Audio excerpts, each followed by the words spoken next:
persiapkan hati kita untuk memuji menyembah.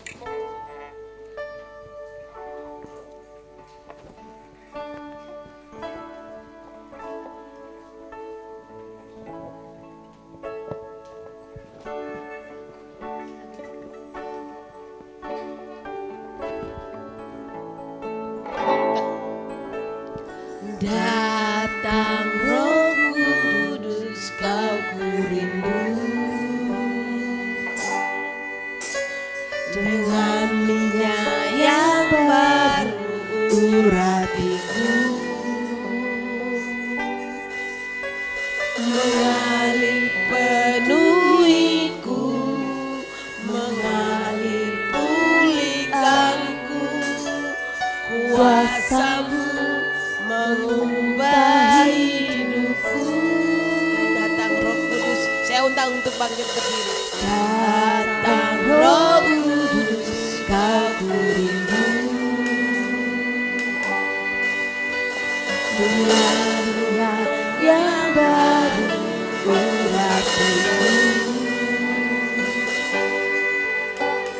mengalir peduliku, mengalir pulihanku, kuasa-Mu mengubah hidupku.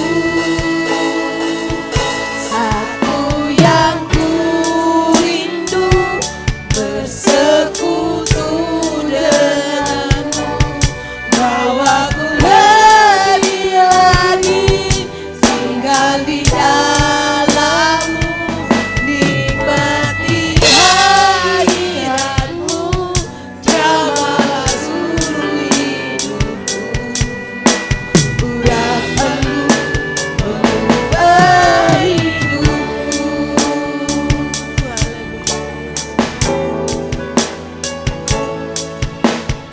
Datang Roh Kudus, Kau rindu, dengan minyak yang baru uratiku, mengalir penuhiku, mengalir pulihkanku, kuasa-Mu mengubah hidupku. Satu yang ku rindu, bersekutu denganmu, bawaku lebih lagi tinggal di dalam-Mu, nikmati hadirat-Mu, jamahlah seluruh hidupku. Urapan-Mu mengubah hidupku. Satu yang ku rindu, bersekutu denganmu, bawaku lebih lagi tinggal di dalam-Mu, nikmati hadirat-Mu, jamahlah seluruh hidupku. Urapan-Mu mengubah hidupku. Satu yang ku rindu, bersekutu denganmu, bawaku lebih lagi tinggal di dalam-Mu, nikmati hadirat-Mu, jamahlah seluruh hidupku. Urapan-Mu mengubah hidupku. Urapan-Mu mengubah hidupku. Urapan-Mu mengubah hidupku. Haleluya.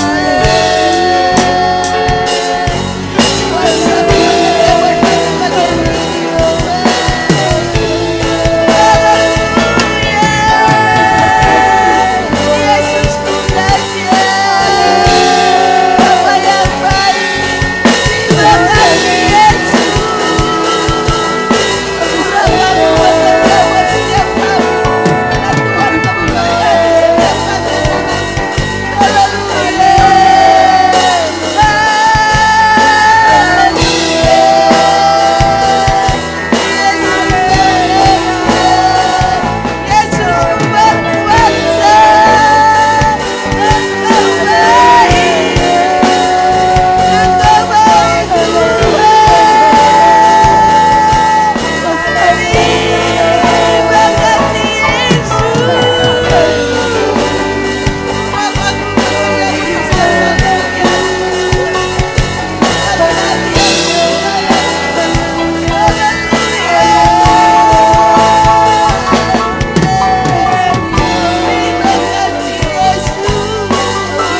kasih Tuhan, kami bersyukur kepadamu pada pagi hari ini Tuhan. Engkau telah kumpulkan kami di mana pada pagi hari ini kami bersekutu untuk mempermuliakan nama Tuhan. Amin, Yesus. Ini anakmu Tuhan, saya percaya Engkau Allah yang hidup, Engkau Allah yang layak disembah, Engkau Allah yang layak ditinggikan Bapa. Terpujilah namamu Yesus. Engkau pimpin Tuhan ibadah ini dari awal, pertengahan hingga akhirnya. Amin. Saya percaya Bapa, Engkau turut campur tangan dalam setiap apapun yang kami lakukan. Biarlah Engkau yang bekerja dalam hidup kami Tuhan. Sehingga kami tidak mengandalkan kekuatan kami sendiri Yesus. Pimpin Tuhan ibadah ini Bapa. Biarlah Roh Kudus-Mu bekerja dalam setiap kami Tuhan. Ibadah ini menjadikan berkat buat kami semua Bapa. Terima kasih Tuhan. Engkau pimpin para pelayan-pelayan-Mu Yesus. Baik pemain musik, singer, song leader, kasir dan pembawa firman Tuhan Yesus. Sertai mereka, tuntun setiap langkahnya. Terima kasih Tuhan, biarlah ibadah ini berjalan dengan lancar. Kau tutup bungkus dengan Roh Kudus-Mu Yesus. Kami tengking roh jahat lebih yang mengganggu hanya di dalam nama Yesus. Terima kasih Tuhan, saya serahkan ibadah ini hanya di dalam tangan-Mu. Kami sudah berdoa dan mengucap syukur. Haleluya, amin. Masih tetap berdiri, kita akan bacakan firman Tuhan.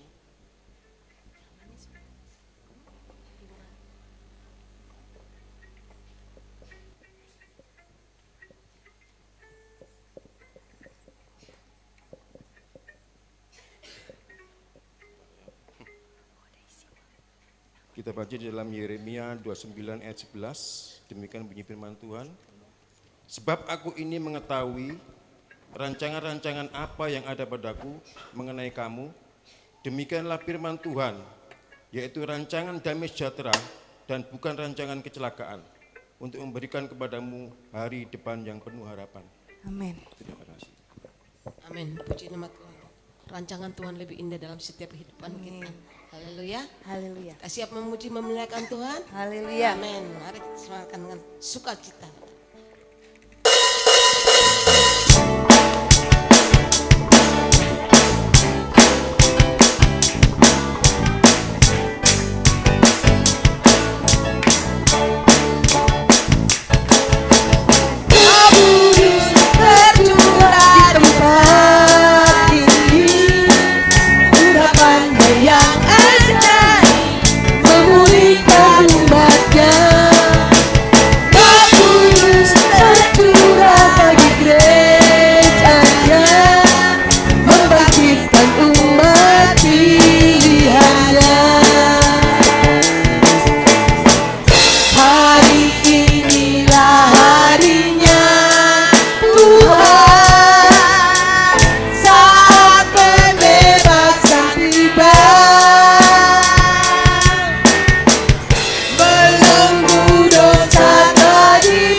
sambung lebih sukacita lagi saudara, kita ambil lagu lama.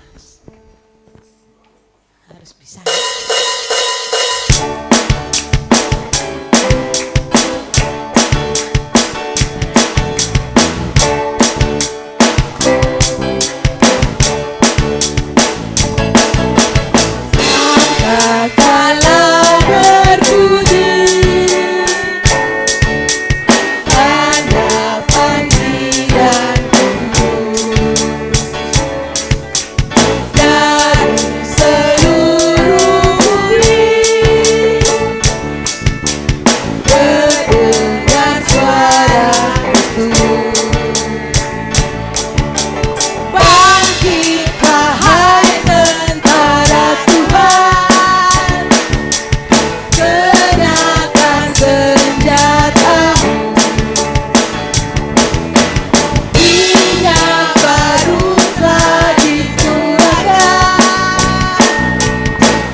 Saya beri ruang kesaksian yang mau menyaksikan cita kasih Tuhan yang kita alami sepanjang minggu ini.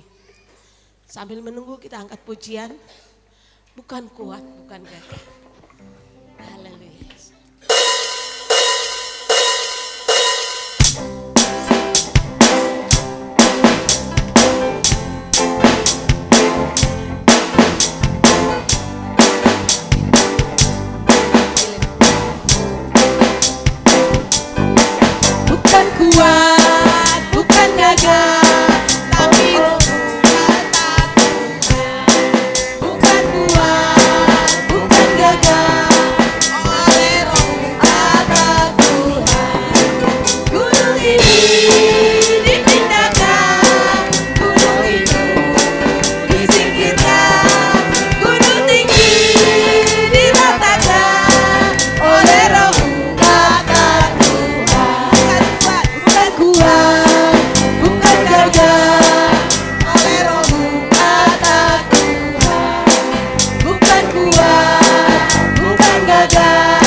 Shalom.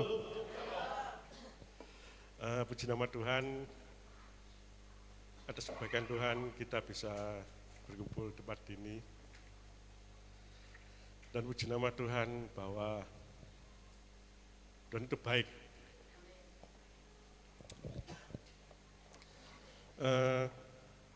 Penantian selama 12 tahun itu sungguh sangat lama sekali.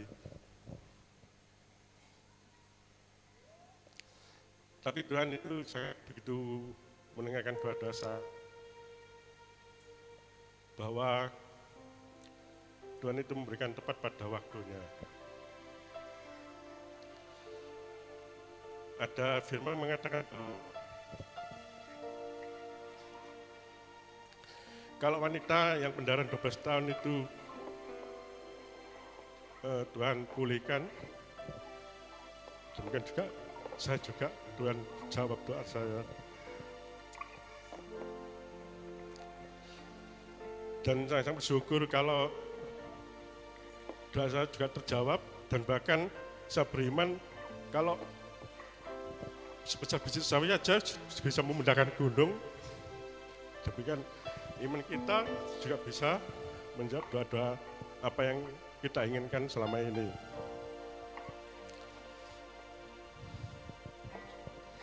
Ya meskipun rasanya sangat campur aduk ya, bahwa pertolongan Tuhan itu tidak pernah terlambat. Pertolongan Tuhan itu tepat pada waktunya. Dan bahkan sangat bersyukur sekali bahwa Tuhan itu sungguh sangat luar biasa bagi saya. Berkat Tuhan juga tidak pernah kita duga-duga dari mana datangnya. Demikian juga anak kami, Yunika ini. Saya bersyukur sekali bahwa Tuhan itu baik bagi saya, dalam kehidupan saya dan keluarga saya. Sangat bersyukur sekali. Dan saya juga berterima kasih kepada jemaat-jemaat yang di sini yang sudah mendukung, mendoakan, bahkan selalu mensupport kami. Saya sangat berterima kasih karena jemaat-jemaat di sini adalah jemaat-jemaat yang luar biasa, yang kompak dan sungguh semangatnya luar biasa. Puji Tuhan. Dan juga saya bersyukur kalau sebenarnya ada orang tua dan mertua yang datang ke sini, tapi ada sedikit berhalangan ya. Orang tua saya barusan operasi, dan ini di mertua saya juga nggak bisa hadir karena kakak yang pertama itu juga ada acara, jadi nggak bisa hadir ke sini. Tapi saya puji Tuhan sekali, saya sangat bersyukur bahwa Tuhan itu baik dan juga sangat baik dalam kehidupan kita. Jangan kita jemu-jemu untuk mencari Tuhan, selalu berharap dengan Tuhan dan bersandar dengan Tuhan. Terima kasih, ini kesaksian dari saya, dan Yesus memberkati. Puji nama Tuhan, bahwa Tuhan kita itu sungguh luar biasa saudara. Penantian kita, kalau kita berharap sama Tuhan, penantian tidak akan disia-sia. Kita pasti menerima janji-janji yang Tuhan berikan buat kita. Buat keluarga Pak Wahyu, dapat berkat yang luar biasa. Nah, ini jadi berkat, dan kita tetap percaya bahwa Tuhan tidak pernah meninggalkan kita. Caranya banyak. Saya juga mengalami gunung-gunung persoalan dalam kehidupan ini ya. Banyak masalah yang kita hadapi. Makanya dibilangin pujian ini, gunung ini dipindahkan, gunung ini disingkirkan, dan gunung tinggi diratakan. Saya mengimani ini pujian. Karena dalam rumah tangga saya juga saya mengalami saudara. Saya renovasi rumah, saya sudah bilang, saya tidak mempunyai uang yang banyak. Tapi dengan mujizat Tuhan yang luar biasa, semua gunung-gunung yang tinggi yang disingkirkan. Saya bisa merenovasi sekarang itu sudah berjalan 80%. Saya merasakan kasih penyertaan Tuhan yang luar biasa. Saya merasa badan saya capek, lelah. Saya merasa kemarin itu minggu ini saya Tuhan mau WL. Batuk saya itu parah, saya nggak pernah begini. Parah, pilek Tuhan. Saya bilang, ganti aja loh mah. Dalam nama Yesus, aku akan kalahkan segala penyakit bersama Yesus, saya sanggup. Saya bisa berdiri saat ini semua karena kemurahan Tuhan. Saya merasakan penyertaan Tuhan. Di saat kita lemah, di saat kita tidak sanggup, kalau kita berseru sama Tuhan, Tuhan akan mampukan kita melewati. Tuhan akan mampukan kita mengatasi semua masalah itu. Terima kasih, biarlah kita tetap berseru kepada Tuhan. Mungkin dalam setiap masalah persoalan kita, Tuhan kok gak ada jawaban. Tapi kalau kita berseru-seru, tetap berharap pada Tuhan. Jangan tinggalkan, jangan ragukan. Kasih karunia Tuhan tetap berharap. Puji nama Tuhan, mana kita mempersiapkan hati kita mendengarkan firman Tuhan. Saya undang untuk bangkit berdiri.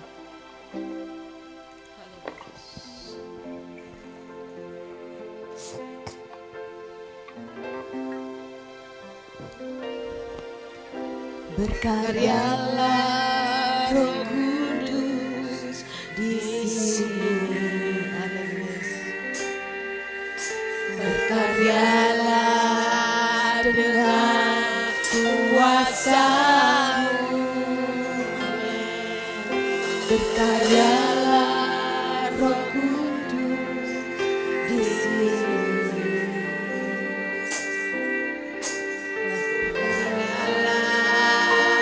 Dengan kuasa-Mu, jamahlah kami, jamah setiap hati, ubahlah kami jadi baru. Berkaryalah Roh Kudus, berkaryalah Roh Kudus di sini. Berkaryalah dengan kuasa-Mu. Berkaryalah Roh Kudus di sini. Berkaryalah dengan kuasa-Mu. Jamahlah kami, jamahlah yang baru, ubahlah kami jadi baru. Ubahlah kami Bapa, bentuklah kami Bapa, jadikan kami sesuai dengan firman-Mu. Ubahlah kami Bapa, bentuklah kami Bapa, jadikan kami sama seperti Yesus. Berkaryalah Roh Kudus di sini. Haleluya Yesus. Berkaryalah dengan kuasa-Mu. Berkaryalah Roh Kudus di sini. Berkaryalah dengan kuasa-Mu. Jamahlah kami, jamahlah setiap hari, ubahlah kami jadi baru. Ubahlah kami Bapa, bentuklah kami Bapa, jadikan kami sesuai dengan firman-Mu. Ubahlah kami Bapa, bentuklah kami Bapa, jadikan kami sama seperti Yesus. Ubahlah kami Bapa, bentuklah kami Bapa, jadikan kami sesuai dengan firman-Mu. Ubahlah kami Bapa, bentuklah kami Bapa, jadikan kami sama seperti Yesus. Jadikan kami sama seperti Yesus. Jadikan kami sama seperti Yesus. Haleluya. Haleluya.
jadikan kami sesuai dengan firman-Mu.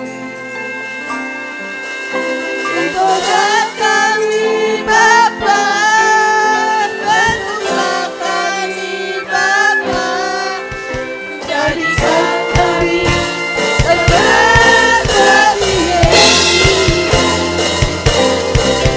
Bentuklah kami Bapa, bentuklah kami Bapa, jadikan kami sesuai dengan firman-Mu. Ubahlah kami Bapa, bentuklah kami Bapa, jadikan kami sama seperti Yesus. Jadikan kami sama seperti Yesus. Jadikan kami sama seperti Yesus.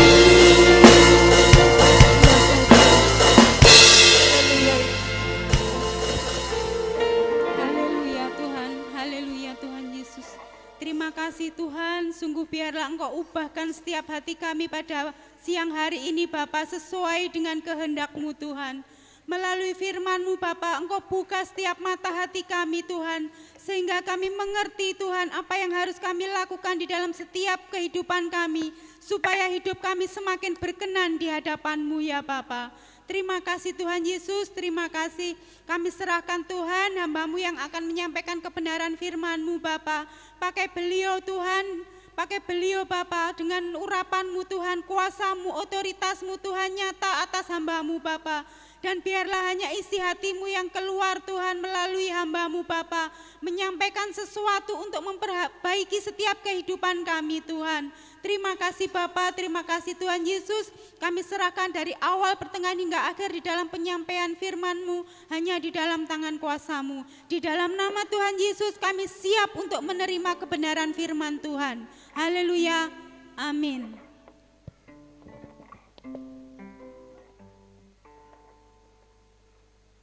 Ya, sebelum kita masuk dalam kebenaran firman Tuhan, ada anak Eunike Jovelin Wibisono. Bisa maju ke depan untuk kita sama-sama doakan. Kami naikkan syukur padamu.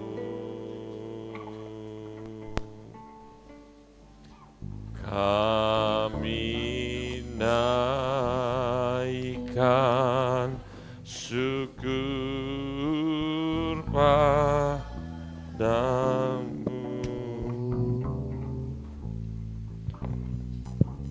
Syukurkan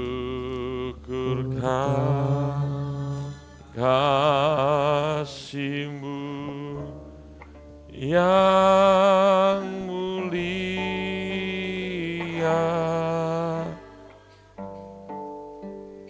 Kami naikkan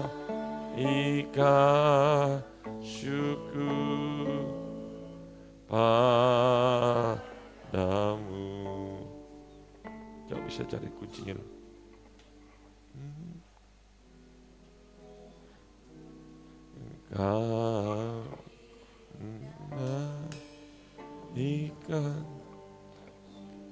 Kami naikkan syukur padamu. Mari kita mengucap syukur kepada Tuhan. Kami naikkan syukur padamu.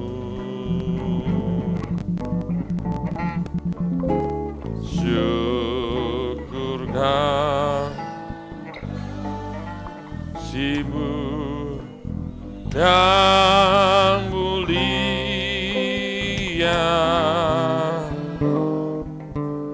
Kami naikkan syukur.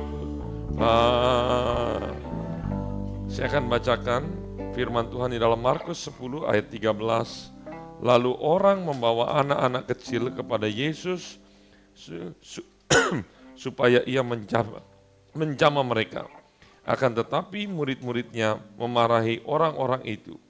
Ketika Yesus melihat hal itu, ia marah dan berkata kepada mereka, biarkan anak-anak itu datang kepadaku. Jangan menghalang-halangi mereka, sebab orang-orang yang seperti itulah yang empunya kerajaan Allah. Aku berkata kepadamu, sesungguhnya barang siapa tidak menyambut kerajaan Allah seperti seorang anak kecil, ia tidak akan masuk ke dalamnya. Lalu ia memeluk anak-anak itu dan sambil meletakkan tangan atas mereka, ia memberkati mereka. Hari ini di hadapan kita ada anak Eunike Jovelyn Wibisono, anak dari Bapak Wahyu Lopian Wibisono dan dari Ibu Sri Kumalawati. Kita akan berdoa bersama-sama kepada Tuhan supaya Tuhan memberkati. Kita nyanyikan satu pujian ini lagi. Mari kita semua bangkit berdiri. Kami naikkan syukur padamu.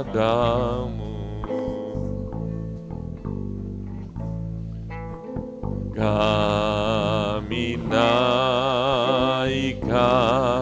syukur padamu.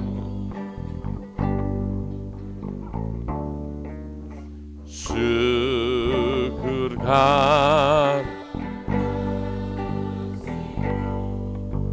yang boleh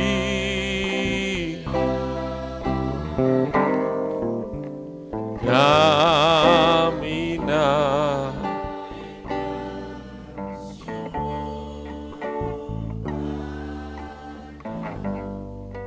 Kami serahkan anak Eunike Jovelyn Wibisono ke dalam tangan-Mu, di dalam nama Bapa, Anak laki-laki dan Roh Kudus, yaitu di dalam nama Tuhan Yesus Kristus. Engkau tutup bungkus anak ini dengan kuasa darah-Mu, Engkau berikan kesehatan, berikan kekuatan, masa depan yang luar biasa Engkau jamin bagi anak ini. Kami yakin anak ini menjadi anak yang takut akan Tuhan, menghormati orang tua mereka, dan kami yakin, kami percaya Tuhan selalu mendidik, dan hamba-Mu berdoa Tuhan kepada kedua orang tua, baik Bapak Wahyu dan Ibu Mala, di dalam nama Bapa, Anak laki-laki dan Roh Kudus, di dalam nama Tuhan Yesus Kristus, biarlah mereka boleh menjadi teladan bagi Eunike ini, biarlah mereka boleh mendidik Eunike ini ke jalannya Tuhan, ke jalan yang benar-benar untuk menjadi anak yang takut akan Tuhan. Terima kasih Tuhan. Kami juga berdoa untuk keluarga besar mereka, baik oma opa, Engkau memberkati mereka, kakak adik, keluarga mereka Tuhan, ponakan, ya Tuhan Yesus, Engkau memberkati. Di dalam nama Tuhan Yesus Kristus kami terima berkat dari Tuhan. Haleluya. Amin. Jemaat silakan duduk, selamat. Tuhan Yesus memberkati.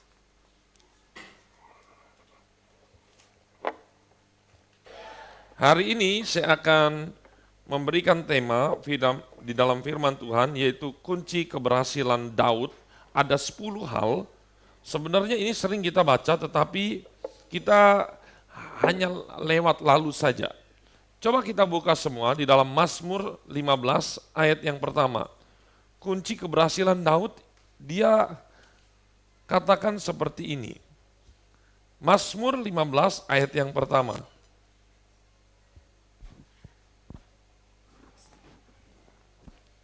Sudah semua? Mari kita bangkit berdiri, kita bacakan dulu ayat yang pertama. Mungkin di tas saya ada Alkitab yang satunya, bisa tolong diambilkan. 1, 2, 3. Mazmur Daud. Tuhan, siapa yang boleh menumpang dalam kemah-Mu? Siapa yang boleh diam di gunung-Mu yang kudus? Ya, silakan duduk. Kita lihat dulu di sini. Di ayat yang pertama, di sana dikatakan, siapa yang boleh menumpang dalam kemah-Mu? Dalam terjemahan lain, dalam bahasa aslinya, ya tinggal. Artinya kalau menumpang itu berarti menunjukkan Daud itu apa? Punya atau tidak punya? Dia tidak punya. Dia nggak punya. Saya numpang. Saya punya rumah nggak berarti? Nggak. Menumpang dalam kemahmu. Yang saya menjadi satu perhatian, kenapa Daud berkata kemah, ke dalam kemah. Tahu kemah? Bedanya kemah dengan rumah tahu? Satu hal bedanya apa? Kalau rumah terbuat dari entah dari kayu ataupun batu bata. Kalau kemah, adakah kemah dibuat dari batu bata? Kemah dibuat dari kain. Setuju ya? Entah itu plastik, entah itu kain. Betul. Kenapa Daud berkata menumpang dalam kemahmu? Ada yang tahu? Karena waktu zaman Raja Daud hidup, belum ada bait Allah. Padahal dia sudah sediakan segudang emas, batu permata, semuanya banyak. Ingat ya, jangan kita berpikir yang membangun penyumbang terbesar itu Raja Salomo. Enggak. Raja Salomo itu warisannya banyak. Jadi Daud itu membagi warisan menjadi dua, warisan kerajaan untuk Raja Salomo, dan yang kedua warisan untuk khusus membangun rumah Tuhan. Ini banyaknya luar biasa, saya nggak sempat catat, tetapi emas, perak untuk membangun rumah Tuhan itu sudah disiapkan khusus. Raja Salomo hanya menambah beberapa aja, memang dia kaya, tetapi paling banyak penyumbang terbesar adalah Raja Daud. Sebenarnya bisa dan sangat bisa dia bangun bait Allah itu. Tapi Tuhan tidak izinkan. Karena Tuhan berkata, karena kamu terlalu banyak menumpahkan darah. Itu dia. Jadi, dia itu sebenarnya gregetan dalam hati Daud begini. Waktu dia tidur di istana, dia jalan-jalan di taman istana, dia lihat kemegahan istana. Istana saya ini bagus. Tapi kok dia lihat di rumah Tuhannya, raja dari atas segala raja, kok elek. Jadi hati dia gelisah. Tuhan, saya itu gelisah, aduh gak nyaman saya. Kira-kira bagaimana Bapak Ibu ya? Kalau kita udah ditolong oleh seseorang yang udah sangat baik banget, tapi kondisi rumahnya jelek daripada yang ditolong, pasti kita akan tergugah hati kita. Saya mau bangun rumah Tuhan. Tapi ternyata Tuhan tidak izinkan. Di dalam pikiran Daud, kalau Bapak Ibu baca di dalam Mazmur, dalam Raja-Raja Samuel, ya, di situ selalu dia itu terfokus kepada namanya kemah Tuhan. Padahal kemah Tuhan itu, jujur, pengap, panas, tidak nyaman, sederhana, cenderung ya kurang bagus lah. Tetapi Raja Daud menganggap kemah Tuhan begitu istimewa dibandingkan dengan istananya. Bukan dari sisi fisiknya, tetapi dari apa? Isinya kemah. Raja Daud tidak memandang rupa, tidak memandang fisik. Kenapa? Kira-kira ada yang tahu? Karena waktu dia dipilih Tuhan, siapa yang pilih dia? Melalui Nabi siapa? Samuel. Samuel aja terkecoh. Sampai dia katakan, anak kamu cuman ini aja. Padahal waktu yang pertama datang, kedua datang, gagah perkasa. Keren-keren, pasti ini yang dipilih Tuhan. Tapi Tuhan berkata, jangan pandang paras dan rupanya. Tuhan melihat hati, manusia melihat rupa. Dari situlah Daud dipilih karena yang paling tidak dianggap, justru dia yang dianggap Tuhan. Makanya ketika dia dipilih Tuhan luar biasa, ketika dia menjadi raja, dia itu tidak tidak silau dengan sesuatu yang luar biasa menurut manusia. Kalau coba kita nyanyi satu ini. Lebih baik satu hari di mana? Bukan di dalam bait Allah. Ini di pelataran. Di pelataran di mana? Di parkiran. Lebih baik satu hari di luar gereja, di halaman gereja, daripada 1000 hari di tempat lain. Tahu nggak artinya tempat lain itu apa? Di tempat lain itu di istana-istana, di tempat rumah makan, di tempat pesta-pesta.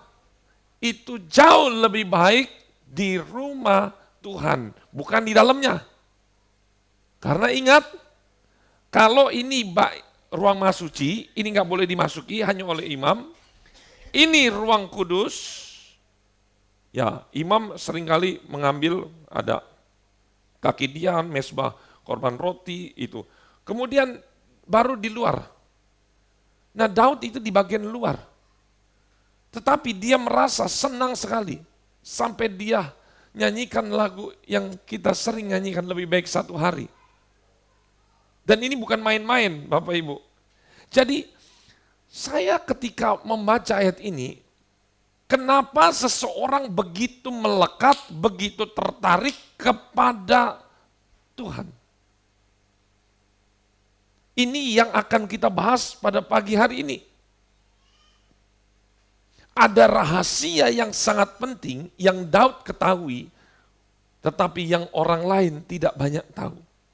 Coba kita baca di ayat yang kedua. Ini sama aja ya, ayat 1 itu sama. Gunung yang kudus itu sama pengertiannya. Jadi kita langsung saja di ayat yang kedua. Siapakah yang boleh menumpang dalam kemahmu? Ayat yang kedua, yaitu dia yang berlaku tidak bercela. Dan ternyata ketika saya lihat kata tidak bercela itu memiliki yang akan kita bahas ini. Apa itu arti tidak bercela? Ingat ya Bapak Ibu, jangan kepleset. Tidak bercelana, nah bukan, kalau tidak bercelana nggak pakai celana. Tidak bercela. Tidak bercela itu, kalau domba tidak bercela, kemarin kan kita makan domba, makan kambing, makan sapi, bercela nggak? Maksudnya bercela itu apa? Cacat. Itu sebelum sapi dan kambing dipotong, dihitung jarinya, dihitung ada koreng atau enggak, dihitung ada penyakit enggak, itu tidak boleh cacat. Nah itu dia. Nah tapi kalau manusia bagaimana? Arti tercelanya bagaimana? Nah ini yang akan kita bahas. Tetapi kita lihat dulu. Rahasia Daud, coba buka Mazmur 84. Yang ini jangan ditutup ya. Mazmur 84.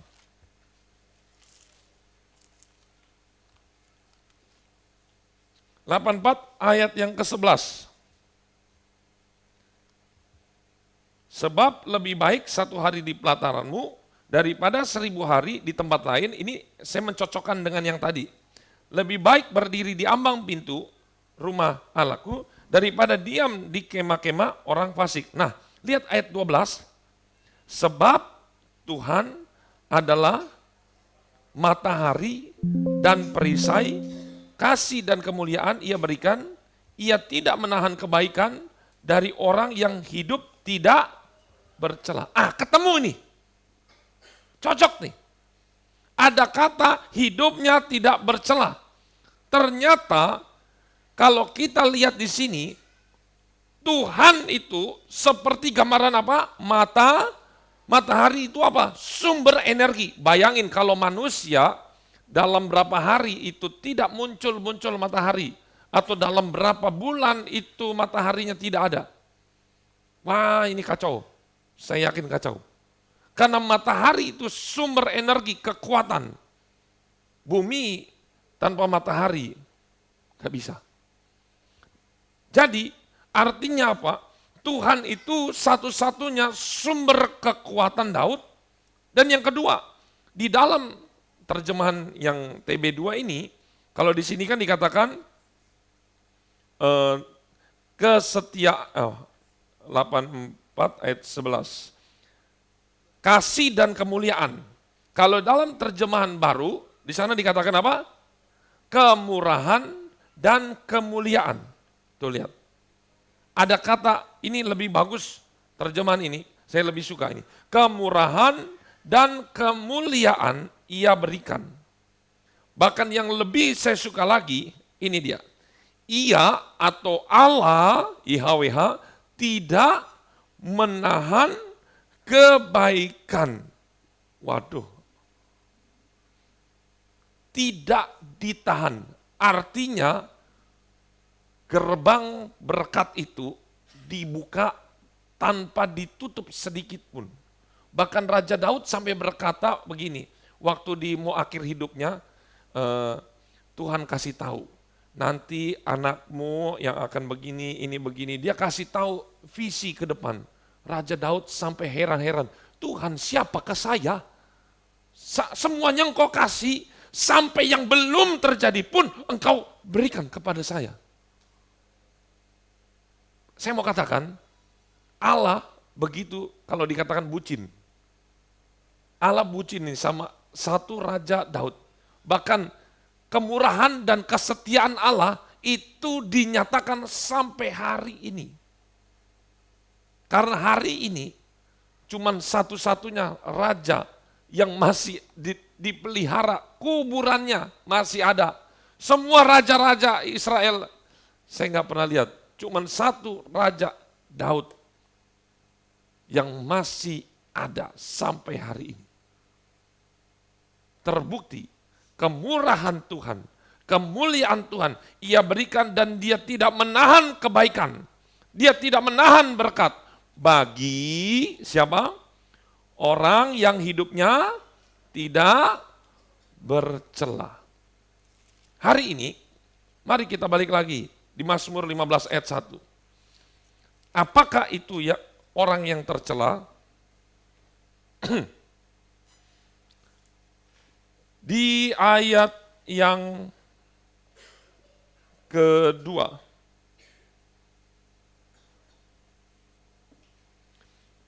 Ya, yaitu dia yang berlaku tidak bercela. Apa itu tidak bercela? Satu, yang melakukan apa yang adil.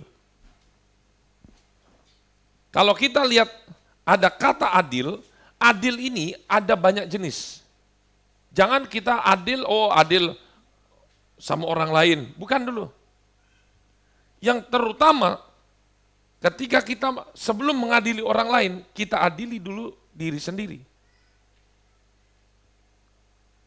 Adil kepada tubuh manusia terdiri dari berapa? 3.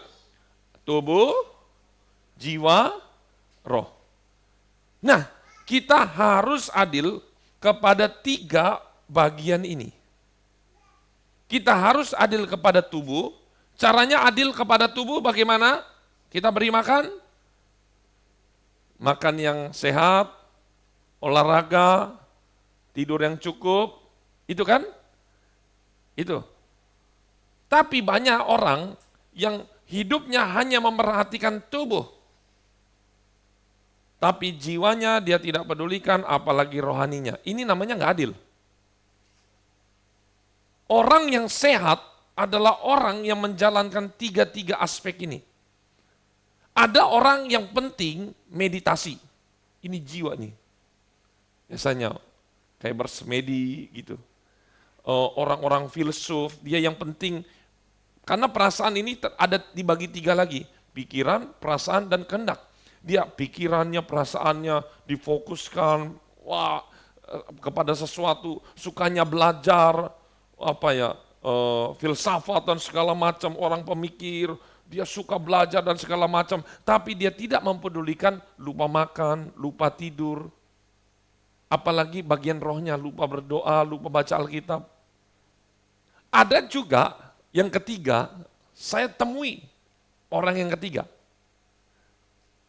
yaitu orang yang terlalu fokus kepada rohnya, tetapi tidak kepada tubuh dan jiwa. Nah ini sama-sama bahayanya.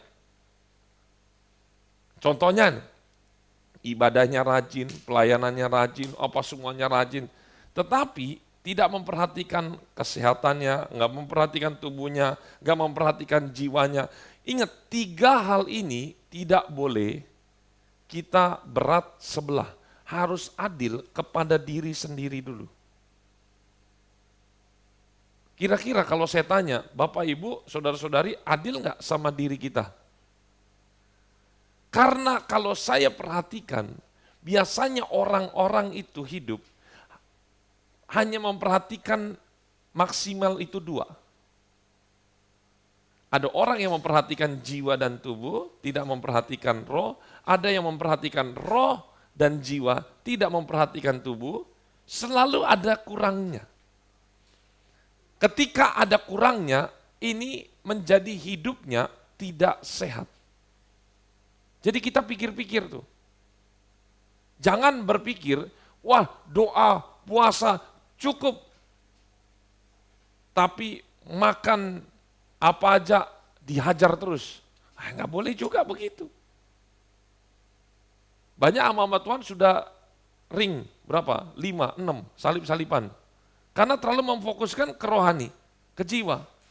Tapi tubuhnya nggak diperhatikan. Iya kan?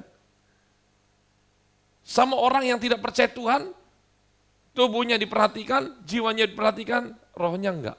Selalu 2 ini. Jarang orang adil kepada 3 bagian tubuh ini. Oleh karena itu, saya mempunyai saran kepada kita semua, kita harus beri makan ke 3 hal ini. Tubuh kita beri makan, jiwa kita beri makan, roh kita beri makan. 3 hal ini kita beri makan dan 3 hal ini juga kita rawat dan pelihara. Refreshing perlu nggak? Nah itu di jiwa. Kerja terus, nggak pernah ada refreshing, istirahat. Ingat, jadi bagaimana kita mau mengasihi orang lain, sedangkan kita tidak bisa mengasihi diri sendiri. Itu ya, jadi yang pertama harus adil. Adil kepada diri sendiri. Kemudian, yang paling terdekat, adil kepada siapa? Keluarga. Kepada pasangan. Suami istri, suami adil kepada istrinya, istri adil kepada suaminya, suami istri adil kepada anak-anaknya, anak juga harus adil. Jadi ini, keadilan, tahu ya, ngerti kata adil, ngerti ya? Adil itu artinya apa, Bapak Ibu? Tidak berat sebelah, tidak pilih kasih. Kira-kira kita orang tua yang punya anak lebih dari 1, ada nggak berat sebelah? Ayo pikirin. Kalau masih ada, berarti kita hidup masih tercela di hadapan Tuhan. Udah titik. Di dalam hal adil aja, wah ini kita udah jatuh di sini. Ketika kita tidak adil kepada keluarga kita, salah satu keluarga kita, berarti dinyatakan firman Tuhan, kita hidup bercela. Tapi Pak, bagaimana? Contoh uang aja. Anak kelas 1 SD sama kelas SMA sama-sama 10.000, bukan. Itu namanya tidak adil. Ketika sama-sama 10.000, mengerti sama cara berpikir saya? Adil anak 1 SD dengan 1 SMA beda. Ini baru masalah kecil. Yang terpenting bukan masalah uangnya. Yang terfokus kita masalah keadilan itu di hati. Setiap apa kakaknya salah, kakaknya benar, pasti disalahkan.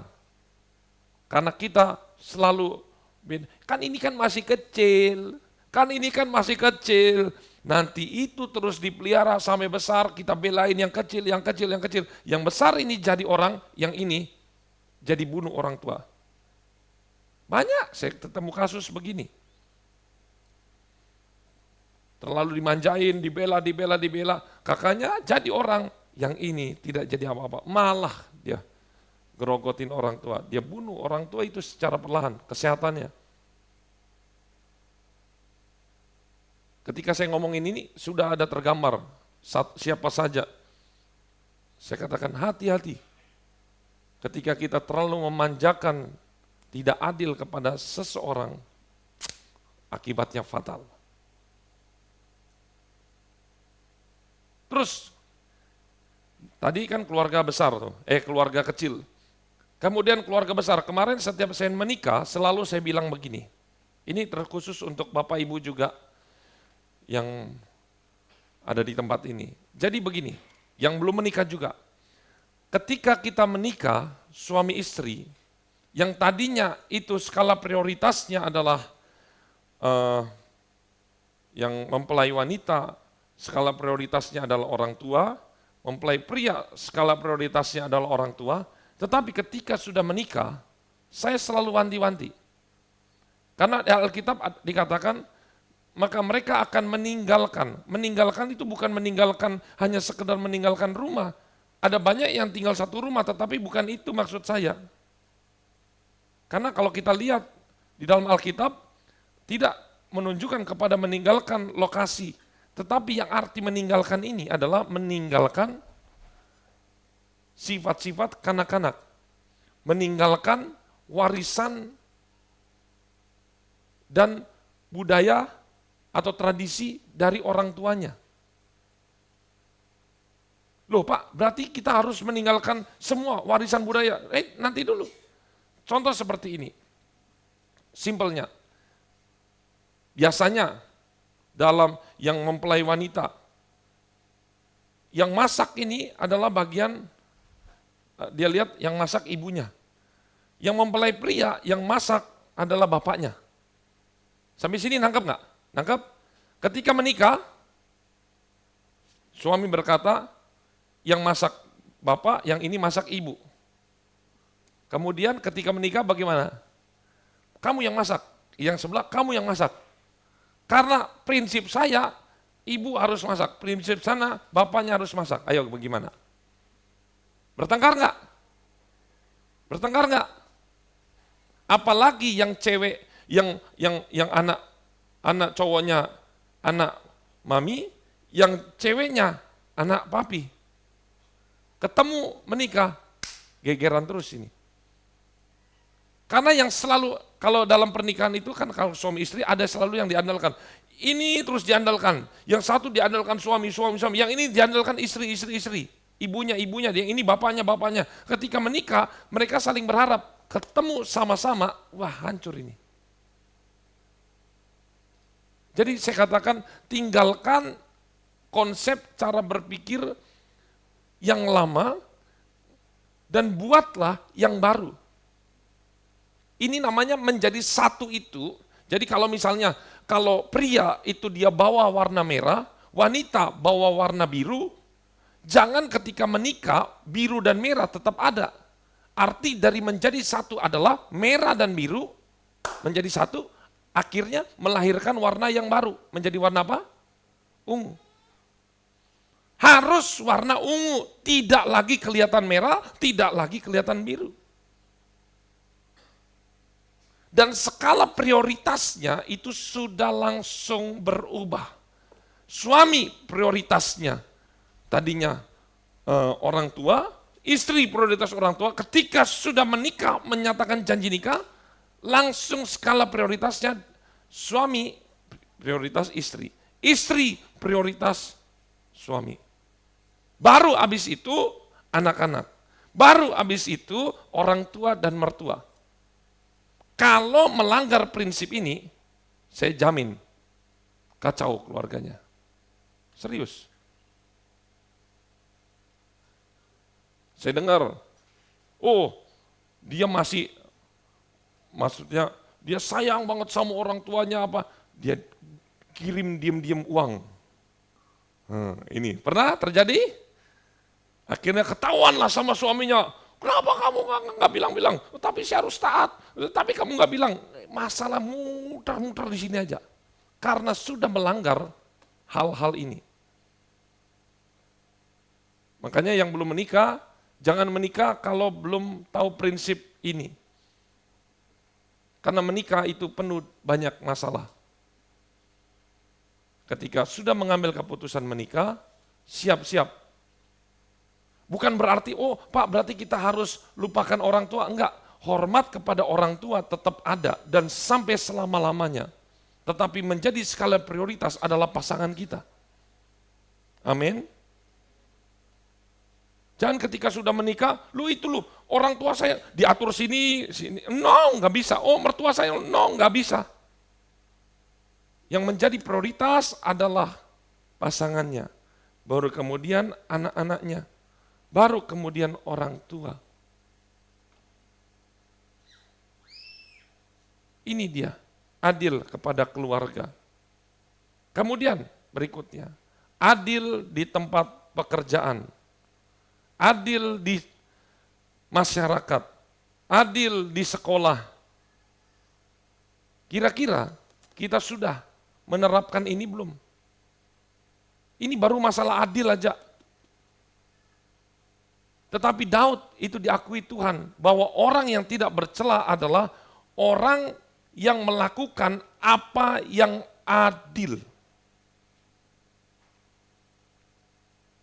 Saya harap kita semua di tempat ini menjadi orang-orang yang adil. Amin. Kalau nggak kenal, sama yang kenal. Ayo, menjadi prioritas mana?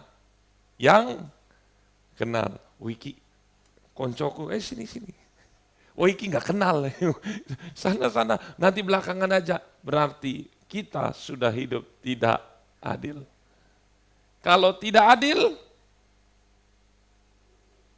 firman Tuhan sudah katakan, tidak ada keberuntungan, karena dia tidak bisa masuk ke dalam rumah Tuhan.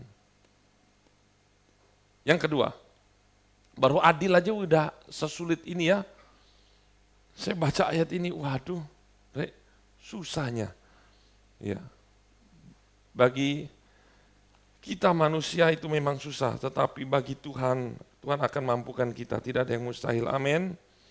Yang berikutnya yang kedua, ayo semuanya baca. Dan yang mengatakan kebenaran dengan segenap hatinya. Artinya apa? Mengatakan kebenaran dengan setiap hatinya. Jujur, tidak suka menjilat. Menjilat sana, menjilat sini. Biasanya ini dipakai di tempat kerja. Biasanya ini dipakai kalau ada atasan. Betul nggak? Hatinya jengkel, nggak suka. Gimana, bagus nggak? Jelek padahal. Bagus Pak, wah hebat. Yang penting asal Bapak senang. Tapi Daud mengatakan, orang yang seperti ini nggak akan bisa beruntung hidupnya. Yang suka bohong, tidak jujur, suka menjilat. Yang ketiga,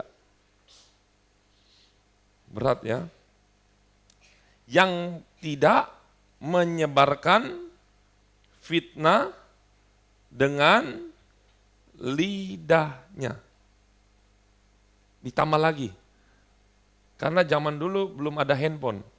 Yang tidak menyebarkan fitnah dengan lidahnya dan jempolnya. Ya kan sekarang nggak harus dengan lidah kan? Betul nggak? Dengan jempol, dengan jari, ya bukan hanya dengan jempol, kalau pakai laptop, ya berarti dengan jarinya.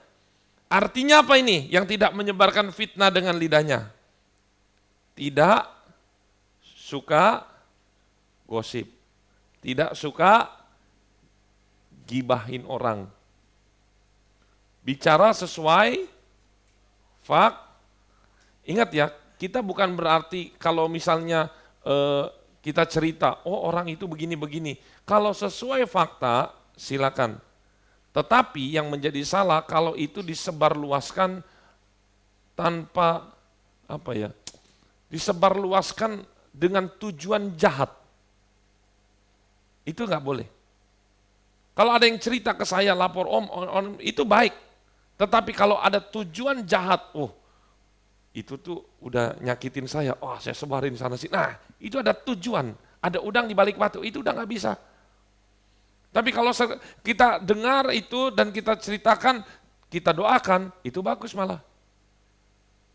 Kita support orang itu supaya berubah, supaya diberikan kekuatan. Ingat ya, dengan lidahnya. Terus yang keempat, yang tidak berbuat jahat terhadap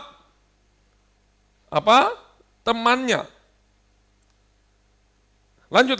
Dan yang tidak menimpakan cela kepada tetangganya. Saya anggap ini 4 dan 5 jadi 1. Artinya apa? Jangan suka ngerugiin orang lain. Kalau di sekolah ini biasanya terjadi, suka ngeprank, ngebully. Ada kursi lah, orang mau duduk ditarik. Terus orangnya jatuh. Iseng-iseng, jahil. Ini seringkali di sekolah. Ngeprank itu nggak bagus. Saya lebih suka nggak usah bercanda. Kalau bercandanya gimana? Pelorotin. Celananya, diketawain. Waktu kecil saya digituin. Apalagi saya kaum tidak sunat. Pulang-pulang, pokoknya segala macam bulian. Saya nggak tahu masih hidup apa nggak yang bully saya nih. Tapi jujur, sifat saya bisa berubah, bisa menjadi orang yang introvert, tertutup. Ini karena mereka itu bersenang di atas penderitaan orang lain. Ini sudah jelas loh. Tahu kenapa Daud tulis ini? Karena Daud itu paling suka dibully sama siapa? Sama kakaknya. Bahkan ada satu ayat di sana dikatakan bahwa ibu bapakku melupakanku. Daud ini anak yang paling gak dianggap, ibu bapaknya gak nganggap, kakak-kakaknya. Ingat waktu Daud datang bawa bekal, bawa makanan, datangin kakak-kakaknya mau lihat Goliat, dimaki-maki ini Daud. Tidak ada yang mau berteman dengan Daud. Dia catat ini, yang tidak berbuat jahat terhadap temannya dan yang tidak menimpakan cela kepada tetangganya. Ayo, adakah di antara kita yang suka berbuat jahat? Ngeprank itu jahat. Tapi dianggap tidak jahat. Dianggap sesuatu yang sesuatu yang keren. Karena di YouTube banyak seperti itu. Nggak boleh. Karena banyak sekali korban dari prank-prankan ini. Apalagi yang suka membuli. Awas. Kemudian yang keenam, lanjut. Yang memandang hina orang yang tersingkir. Maksudnya apa nih orang tersingkir nih? Ternyata orang tersingkir ini adalah kata lainnya orang yang direndahkan, orang yang dikucilkan. Coba kita ingat-ingat waktu di sekolah, ada nggak orang teman kita atau jangan-jangan kita yang paling direndahkan atau di lingkungan kita paling dienyek? Ada nggak? Ada. Pokoknya setiap ada anak ini, selalu menjadi bahan tertawaan. Selalu dienyek. Karena dia misalnya punya kelebihan, misalnya cacat, entah dia itu ingat saya ingetin. Mungkin di antara kita juga ada orang yang seperti itu. Ada kan? Awas, saya ingetin. Jangan merendahkan orang yang dikucilkan di masyarakat. Justru sebaliknya, kita bantu orang tersebut. Kalau kita justru ikut-ikut ketawain, ikut sepakat, apalagi kita menjadi pelaku kepada orang-orang yang dikucilkan oleh masyarakat ini, maka tidak pantas di hadapan Tuhan, dan Tuhan katakan adalah orang yang apa? Tercela. Berikutnya, yang ketujuh, yang tidak, coba semua baca ayat yang kelima, yang tidak meminjamkan uangnya dengan, jadi di sini sudah jelas. Jangan minta bunga sama orang susah. Balik aja uangnya, udah bersyukur. Ketika ada orang utang sama kita, makanya saya punya prinsip itu, kalau bisa udahlah, misalnya dia lagi susah. Oh Pak, pinjam 1 juta. Duh, kita juga nggak ada uang 1 juta ya. Udah kasih 200. Ya, berapa kali sih setelah ada yang pinjam, macam-macam, nggak ada yang balik sih. Ngomongnya pinjam, kalau pinjam kan dibalik ya. Tapi saya nggak ngomong, udah ambil aja enggak, saya mau ngetes, balik nggak nih. Tapi ada orang yang belum lunasin, Pak pinjam lagi Pak. Ya udah dari 200 turun 100, ketiga lagi, pinjam lagi, balikin dulu yang pertama. Ingat, kita tidak boleh terlalu bodoh. Karena begini, jangan karena kita itu meminjamkan uang, justru kita yang rugi di hadapan Tuhan. Ketika kita ketemu orang yang enak, mangkel. Mau menyembah Tuhan, lihat orang, mangkel. Ya suruh siapa? Siap meminjamkan uang, berarti siap tidak balik, siap merelakan. Amin. Sudah berapa korban? Sudah. Supaya lega. Ini sudah dikasih. Yang tidak meminjamkan uang dengan makan riba. Jadi ketika orang itu minjem uang karena kebutuhan, makan ataupun sebagainya, yakin dah hampir nggak balik. Tapi kalau orang minjem karena dia bisnis, wajar. Bisnis itu, makanya kalau di bisnis suka ada apa namanya? Giro, betul ya? Apa itu giro? Giro itu apa? Bayarnya mundur ya Pak ya? Nah, tuh, bayarnya mundur, wajar. Seperti begitu, untuk diputar. Terus, yang ke-10, yang terakhir. Ayo kita baca. Dan tidak menerima suap melawan orang yang tak bersalah. Nah ini kalau di sini kayaknya nggak ada ya, nggak ada pejabat kan di sini. Tidak menerima suap melawan orang yang tak bersalah, ini biasanya hakim ini. Jaksa. Dia bersalah tapi terima suap menjadi tidak bersalah. Jaminan Tuhan di terakhir kita baca.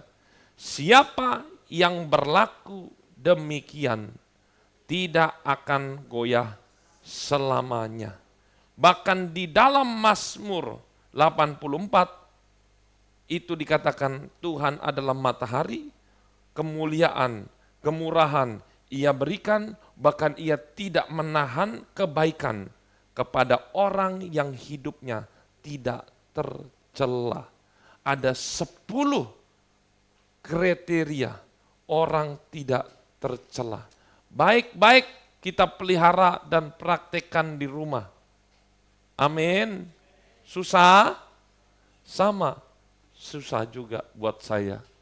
Tetapi kalau kita lakukan seperti Raja Daud, maka saya yakin jaminan firman Tuhan tidak akan menahan kebaikan Tuhan diberikan kepada kita. Waduh, itu udah keren banget. Artinya apa? Berkat yang Tuhan berikan kepada kita tidak terbatas. Berkat tidak hanya bicara uang, karena orang banyak punya uang tapi tidak punya karunia menikmati. Tetapi yang saya mau, kita diberkati Tuhan, kita juga punya karunia menikmati. Amin.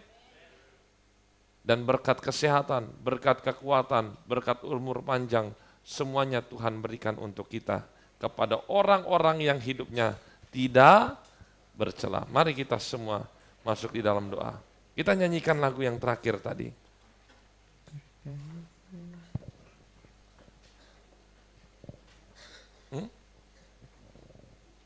Oh ya, satu hal yang kurindu.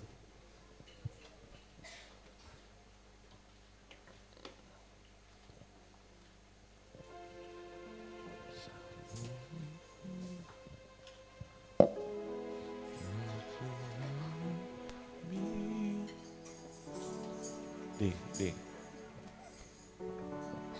Cek. Mari kita bangkit berdiri. Kita akan nyanyikan pujian ini. Satu hal yang kurindu, berdiam di dalam rumah. Kami rindu menikmati bait-Mu Tuhan.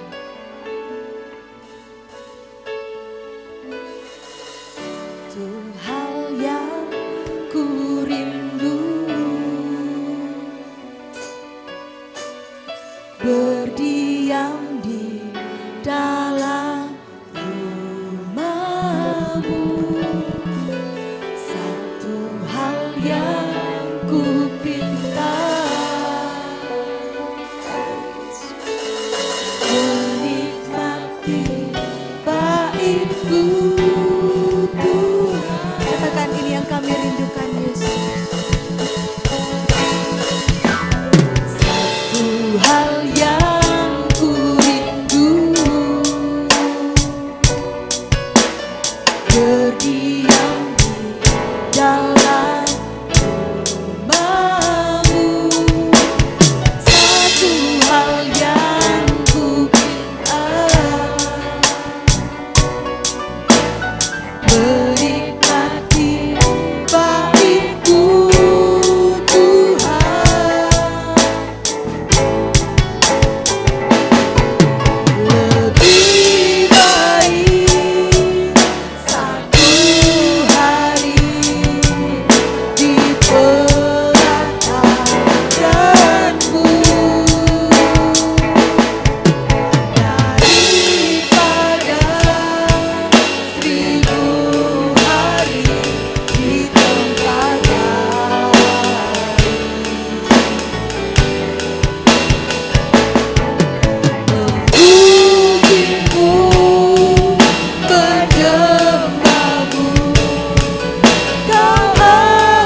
hadirat-Mu Tuhan. Daripada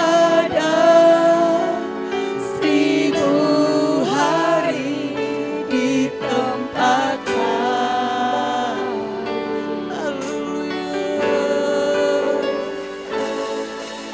memuji-Mu, menyembah-Mu, Kau Allah yang hidup,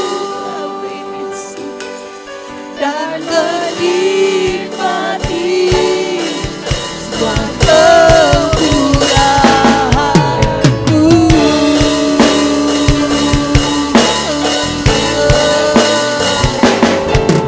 Lebih baik satu hari di tengah-tengahku daripada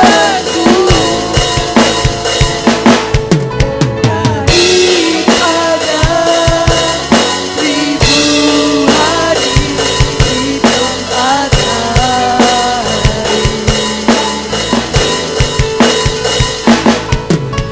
memuji-Mu,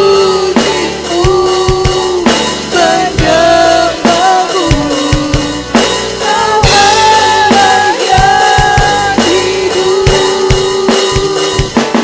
dan menikmati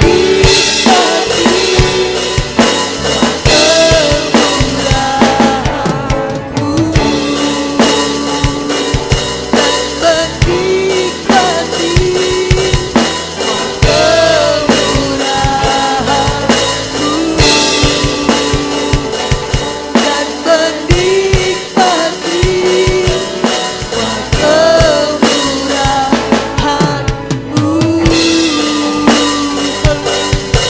Mari kita puji, kita sembah, nikmati hadirat Tuhan di tempat ini. Ini yang kami rindukan Tuhan.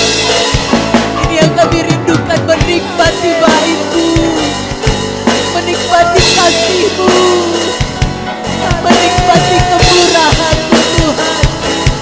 Haleluya, haleluya.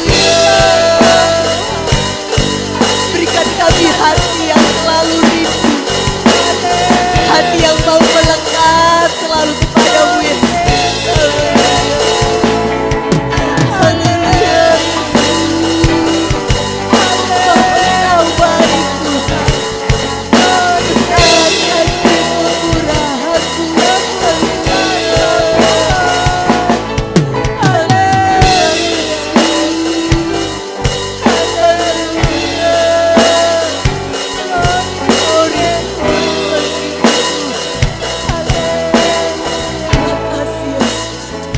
Terima kasih Roh Kudus. Hati kami melimpah dengan pujian dan ucapan syukur Tuhan. Sungguh Tuhan, kami rindukan selalu dalam kemurahan Tuhan, selalu merindukan dalam hadirat-Mu Bapa. Biarlah Tuhan kami mau memiliki hati seperti hati Raja Daud, yang sungguh-sungguh melekat kepadamu Tuhan, yang sungguh-sungguh mengasihi Tuhan. Biarlah Tuhan Yesus, kami percaya kami semua biji mata-Mu Tuhan. Tuhan Yesus mengasihi setiap kehidupan kami. Tuhan, biarlah Tuhan Yesus senantiasa memegang tangan kami. Biar kami selalu berjalan dalam kehendak Tuhan, berjalan sesuai dengan apa mau Tuhan dalam hidup kami. Jauhkan segala perbuatan tidak tercela, segala perbuatan yang tidak berkenan di hadapan-Mu Bapa. Biarlah hari makin hari kami makin menyenangkan hati Tuhan. Kami makin menjadi apa yang Tuhan mau dalam hidup kami. Terima kasih Tuhan Yesus, memberkati hamba-Mu yang telah memberitakan firman Tuhan. Pakai terus urapi dengan kuat kuasa-Mu Tuhan. Kami semua yang telah mendengarkan kebenaran firman-Mu, kami mau melakukannya dalam kehidupan kami. Kami mau menjadi orang-orang yang menikmati kemurahan Tuhan. Terima kasih Bapa kami yang baik, terima kasih. Sebentar kami akan memberikan korban persembahan. Kami mau beri dengan hati yang penuh sukacita. Kami rindu menyenangkan hati-Mu. Di dalam berkat nama Tuhan kami Yesus Kristus, kami mengucap syukur. Haleluya. Amin.